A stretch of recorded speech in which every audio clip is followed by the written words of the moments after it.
Hi,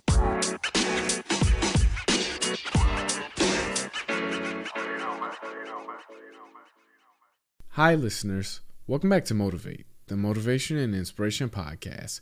I'm your host, Dahi D, and today's episode is another weekly challenge. So before we jump into next week's challenge, let's take a look into last week's challenge.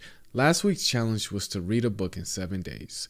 I basically had to read a set number of pages each day from a book that I chose. I happened to choose Malcolm Gladwell's book, The Tipping Point, and it was all about how to make things go viral.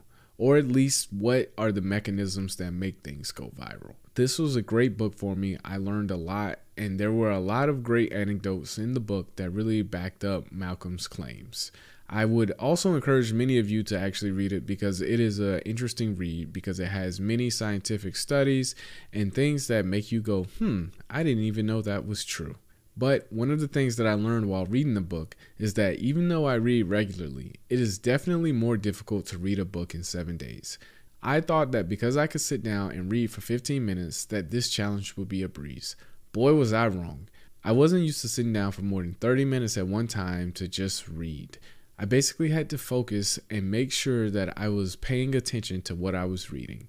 I didn't want to just read words on the paper. I wanted to understand what I was reading and see if I could actually articulate what it was saying and interpret it in my own way. This was very difficult and ended up costing me a few days worth of reading. I initially set out to read 50 pages a day. I thought this would be a breeze, but I really underestimated how much time it took to read those pages and how much effort I had to put into it. I only ended up reading about 20 to 30 pages on the first 2 days, which means I had a lot of reading to do for the rest of the week. I really wanted to give up